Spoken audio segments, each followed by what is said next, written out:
So we're a couple days removed from that second meeting with the Dolphins scare, and I really should be coming out with these videos a little bit earlier, but regardless, we got to talk about it. So we swept the Dolphins. You know, it was a franchise who had high hopes for the season.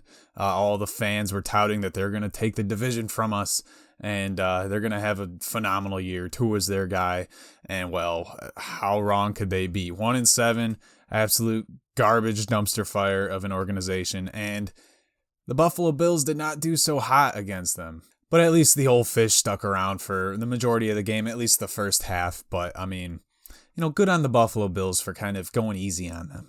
We don't want to, on Halloween, we don't want to be just taking candy from little kids. Like, we don't want to be murdering the Dolphins like that too bad. That's why we're the city of good neighbors. And now the Bills are on the rise again. It is pandemonium. It is fantastic. Alrighty, folks, welcome back. Blah, blah, blah. Like the video, subscribe, blah, blah, blah. Who cares? Anyways, week 8 has come and passed, and the Dolphins lost, the Bills won, and we're sitting at 5-2 on the season. It was another lackluster performance that fortunately did not end in an L, but what does end in an L is OL, offensive line. Our O-line was just, not when it comes to the pass game. When it came to the run game, we need a run game. We don't have it right now, and I blame our offensive line for it more than I do our running backs, mainly because our offensive line just isn't great with the run blocking. We're pretty good with the pass blocking, don't get me wrong, but when it comes to just sending Moss or Singletary up the middle for what we hope to be 5, 6, 7 yards, turns out to be 2, 3 yards because the offensive line just can't open a hole for them. It's frustrating to watch, and it's probably a big reason why they weren't able to get many first downs in the first half. I was actually falling asleep in the first half, and it makes me feel gross. It makes me feel like less of a Bills fan for falling asleep at the stadium when the game's going on. But, I mean, in the first half, when it ends with 3-3, it was just boring. When it comes to meaningful second and long plays, and meaningful meaning it's not like garbage time or we're not trailing by crazy, it's just normal football. When it comes to second and long, for whatever reason, the Buffalo Bills are third from last when it comes to passing plays. I don't know if this is just Brian Daboll not being great at play calling in these situations, or he's just really confident in running it up the gut for 2 or 3 yards when we still need to get 10, 11, 12 yards because of these penalties, and we'll talk about these penalties later, but oh man. I don't know if it's because Daboll wants to save his gilded playbook for the postseason where he has some magical plays that he just doesn't want the league to see just yet. I don't know what it is, but I mean, when you're in company with the Jaguars and other garbage passing offensive teams, like, it's rough. Come on, let's pass the ball. Let's run the ball efficiently, but first and foremost, when it's second and long, third and long, first and whatever the heck, let's throw it. We got Josh Allen. We got the most dangerous wide receiver core in the league, in my opinion. Let's just use what we got. It worked last year. Well, I don't know why we're changing it up. I think maybe it's because McDermott wants to be a little bit more well-rounded. He wants, his conservative coaching style to shine through and have some semblance of a run game, but it hasn't been working. So let's just go with what works and maybe lean off of what doesn't. I don't know. I mean, I'd like to see a run game develop, but right now it's not working. And I guess we're going to test it out against some of these garbage teams like the Dolphins, Jaguars, Jets. I mean, I hesitate to say that the Jets are a garbage team now because they got MVP candidate Mike White under center, and he just stole Zach Wilson's job from him, but we'll talk about that in a second. We won't talk too much about it. But yeah, anyways, some of these games are just tough to watch, and I hesitate to blame the play calling, but a lot of times this play calling is just weird. I don't get it. Luckily, we were playing the Dolphins because I guess if we were playing any other 25 plus different teams could have played us and just absolutely trampled us with the way that we played. Luckily, we played the Dolphins and managed to squeak out that win. And I won't say squeak out because we covered the spread. We won by, I think, 15 points.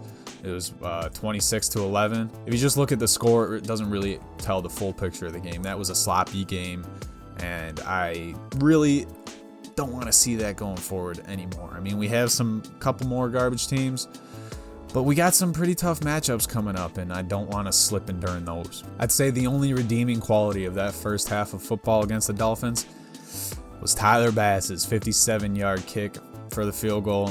It's so nice to have a reliable kicker, and that's all I got to say about that. Tyler Bass, Bass-O-Matic, big ball Bass, kicking Bass, what a champion. The second half is where things kind of picked up and actual notable talking points took place. After a 13-play, 80-yard drive, Gabe Davis returned to form a bit with a touchdown and returned as one of our red zone threats now with knocks out with a busted hand. So this is one thing I do want to see some more of is some more Gabe Davis. He did very well for us last year, leading, I think, in touchdowns. If I do remember correctly, he was an absolute monster when it came to the red zone, and we should use him more. Why not? Our red zone efficiency has been bad, and it was really good last year, and I think Gabe Davis is a big component of our success in the red zone, so let's throw him out there a few more times. Diggs came down with a touchdown earlier in the fourth, and it was followed up by a Dolphins touchdown and a successful 2-point conversion, but that was it from the Dolphins. That's all we saw for the rest of the night, and the rest was just Buffalo taking it away. Bass drilled in another field goal, Josh Allen ran in for a touchdown, and the game was over. It truly was a tale of two halves, the first half being absolute trash, and the second half actually picking up some momentum, mostly due in part to our favorite internet warrior, Cole Beasley. 10 receptions on 13 targets, 110 yards, no touchdowns, but man, this offense ran through him and he absolutely revitalized our struggling offense. And, good for him.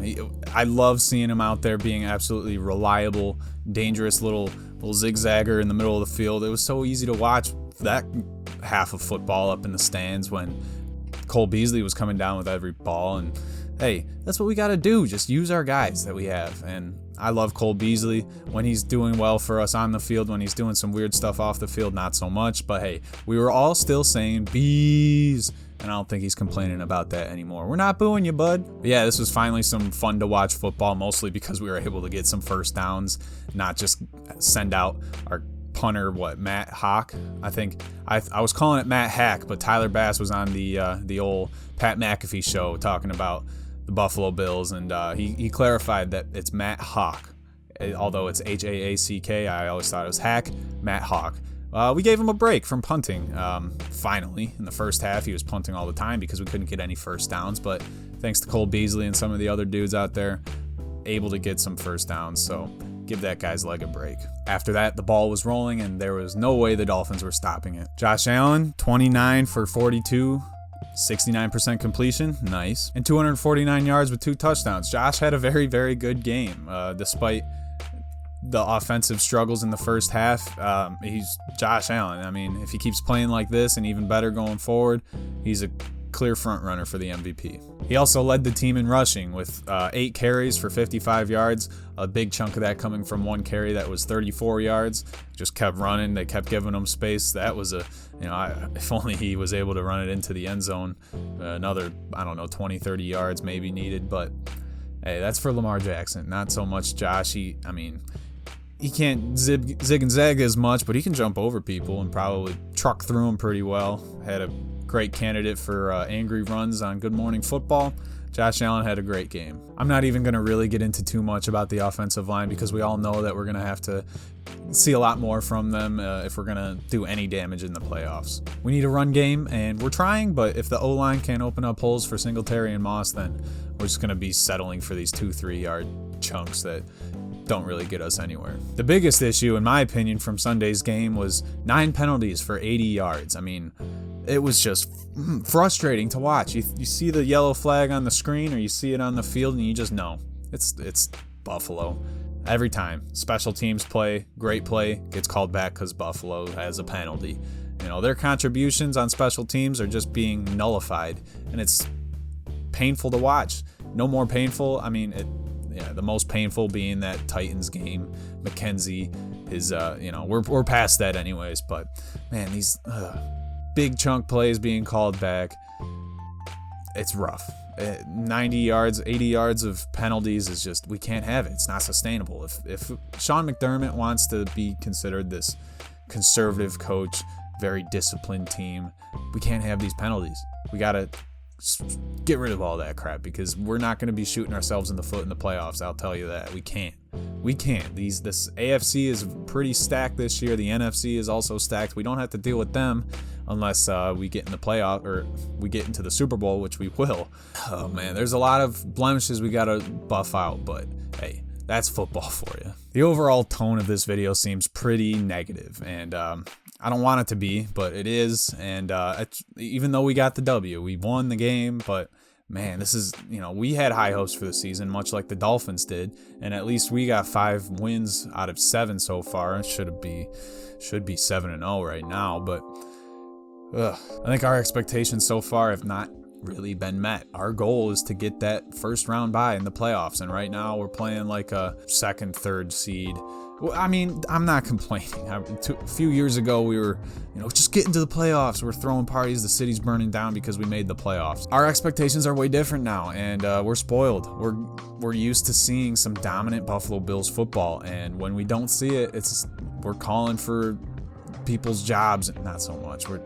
We're just overreacting here. Maybe I'm overreacting. Maybe this was just the game plan for the Dolphins, and we executed it to perfection, but I can't imagine that being the case if we just can't pick up these first downs. If we're shooting ourselves in the foot with these penalties, our offensive line is not opening holes for our run game. Our defense looked very good. I'll give him that. Ed Oliver was all over the ball today. Tremaine Edmonds looked great.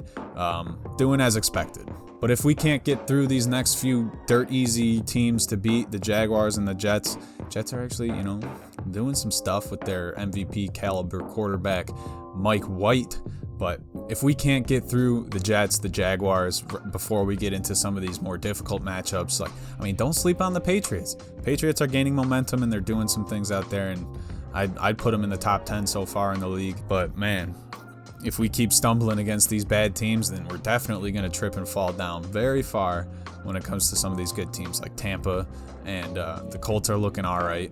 The Saints are doing all right, except they just lost Jameis, so who knows about them, but Buffalo really just needs to pick it up, in my opinion. In other news, this photo here of Josh Allen with Bills Elvis's guitar, I painted that guitar. It got on TV, it got on the Bills Instagram page, so I was very happy about that. Just wanted to show you guys that. And I'm sure everyone here has heard Henry Ruggs, who was drafted by the Raiders due to his incredible speed, made the boneheaded decision of driving his Corvette in Vegas, going over 150 miles an hour, rear-ending somebody. He was over twice the legal limit of blood alcohol percentage. That man, way to ruin a career and way to ruin someone's life. Absolutely tragic. He killed a young woman in Vegas in a needless accident that he has all the resources in the world that can get him home safe from any situation he's in. But he chose to do something stupid. Hey, don't drink and drive. There's absolutely zero excuse for it, especially today. Von Miller is no longer a Bronco, and he's going to line up alongside Aaron Donald on the Rams. I'm glad we don't have to deal with that unless we get into the Super Bowl with them, but that's going to be a scary thing for the NFC to deal with. Aaron Rodgers has COVID, Mike White took Zach Wilson's job, and Derrick Henry is likely out for the rest of the season, at least the rest of the regular season, with a foot injury, and you hate to see it. He was on pace for a historic season yet again, and man, it just sucks. This season has been an absolutely running back graveyard, and I'm just thankful that the Buffalo Bills have avoided all of this stuff. Knock on wood. Avoided all the injury craze, this craziness that's going on in Vegas, COVID scares, all of that. I'm just happy the Buffalo Bills are, staying disciplined, doing their thing, but taking W's in less than convincing manners. At least that's our biggest problem. What a shit show of a week for football, but that's all I got for you guys today. This has been another episode of Good Neighbors Sports. As always, be good to your neighbors, and go Bills!